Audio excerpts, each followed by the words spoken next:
നമ്മുടെ പുതിയ വീഡിയോയിലേക്ക് എല്ലാവർക്കും സ്വാഗതം. അപ്പോൾ ഇന്നൊരു മോർണിംഗ് വ്ളോഗാണ് കേട്ടോ. അപ്പോൾ അതേ എന്നത്തെ പോലെ തന്നെ പ്രാർത്ഥിച്ച് എഴുന്നേറ്റിട്ടുണ്ട്. പിന്നെ അതേ കർട്ടനൊക്കെ ഒന്ന് നീക്കിയിട്ടു.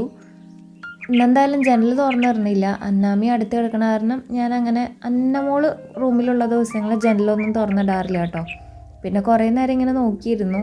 ഇന്ന് അധികം സമയം ഇരിക്കാൻ പറ്റില്ല, കാരണം മോച്ചുവിന് സ്കൂളിലുള്ള ദിവസമാണ്. അപ്പോൾ അതുകൊണ്ട് തന്നെ കുറേ നേരം ഇങ്ങനെ നോക്കിയിരുന്നാൽ ശരിയാവില്ല. അവനെല്ലാ കാര്യം ചെയ്തു കൊടുക്കാനുള്ളതാട്ടോ. പുറത്തേക്ക് ഇറങ്ങിയപ്പോഴാട്ടോ ഞാൻ പുതപ്പ് മടക്കിയിട്ടില്ല എന്ന് ഓർത്തത്. അങ്ങനെ നേരെ വന്നതേ പുതപ്പൊക്കെ മടക്കുന്നുണ്ട്. ഈ സമയത്ത് അമ്മ മോച്ചുവിനെ പല്ലേപ്പിക്കാനും കുളിപ്പിക്കാനൊക്കെ കൊണ്ടുപോയിട്ടുണ്ട്. അത് കഴിഞ്ഞ് കൊണ്ടുവരും. അപ്പം നല്ല കരച്ചിലായിരിക്കും. ഞാൻ തന്നെ ഡ്രസ്സ് ഇടിയിപ്പിക്കണം എന്ന് പറഞ്ഞുകൊണ്ട് ഇപ്പോൾ ഒരു 2 ആഴ്ചയ്ക്കായിട്ട് ഞാൻ തന്നെ എല്ലാ കാര്യം ചെയ്യണമെന്ന് പറഞ്ഞ് ഭയങ്കര കരച്ചിലൊക്കെ ആട്ടോ. അത് കാരണം ഇനി ഞാൻ ഇവിടെ നിന്ന് വേഗം ഓടിപ്പോയി അവന് ഷൂസൊക്കെ ഇടിയിപ്പിച്ച് ഓരോന്ന് ചെയ്യിപ്പിക്കണം.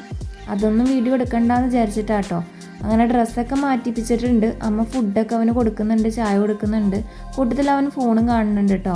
അതിൻ്റെ ഇടയ്ക്ക് നല്ല കരച്ചിലായിരുന്നു. ഇതേ അമ്മ അവനെ എടുത്തിട്ട് പോണതാണ്. ബസ് വരാൻ സമയമായിട്ടുണ്ട്. ഇനി കുറച്ച് നേരം അവരങ്ങനെ നോക്കിയിരിക്കുമ്പോഴേക്കും ബസ് വരാറുണ്ട് കേട്ടോ. ഇതിൻ്റെ ഇടയ്ക്കൊക്കെ അവൻ നല്ല കരച്ചിലാണേ. അങ്ങനെ ബസ് വന്നിട്ടുണ്ട്.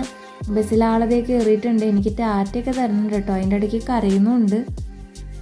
ഇതൊക്കെ കഴിഞ്ഞപ്പോൾ ഞാൻ വന്നൊന്ന് കിടന്നു.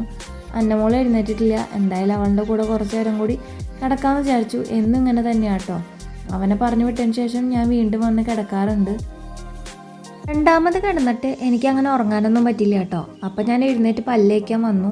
പല്ലേപ്പൊക്കെ കഴിഞ്ഞപ്പോൾ ഒരു ഫേസ് വാഷ് എടുത്ത് മുഖമൊക്കെ ഒന്ന് കഴുകി കൊടുക്കുന്നുണ്ട്. അന്നമോളാണെങ്കിൽ പല്ലേപ്പൊക്കെ കഴിഞ്ഞ് അവിടെ പോയി പാലൊക്കെ കുടിച്ച് കിടക്കുന്നുണ്ട്. അങ്ങനെ ഞാൻ മുഖമൊക്കെ ഒന്ന് തുടച്ച് വൃത്തിയാക്കിയതിന് ശേഷം ഫുഡ് കഴിക്കാൻ വേണ്ടി വന്നിട്ടുണ്ട്. ഇന്ന് അപ്പവും ഗ്രീൻ പീസ് കറി ആയിരുന്നു. എനിക്കിങ്ങനെ പതുക്കെ ഫുഡ് കഴിക്കാനാട്ടോ താല്പര്യം. ഇതിപ്പോൾ ഞാൻ സ്പീഡിലിട്ടോണ്ടാട്ടോ ഇച്ചിരി സ്പീഡൊക്കെ തോന്നുന്നത്. ഞാൻ ഭയങ്കര പതുക്കെ ഇരുന്ന് ഫുഡ് കഴിക്കുന്ന ഒരാളാണ്.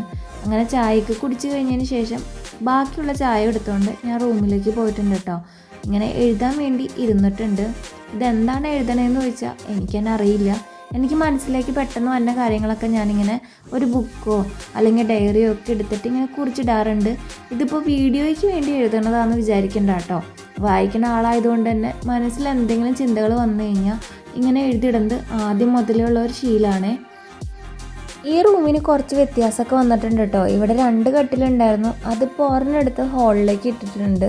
അത് കുറച്ച് ദിവസം കഴിയുമ്പോൾ ഇനി മുകളിലത്തെ നിലയിലേക്ക് കയറ്റണം കേട്ടോ.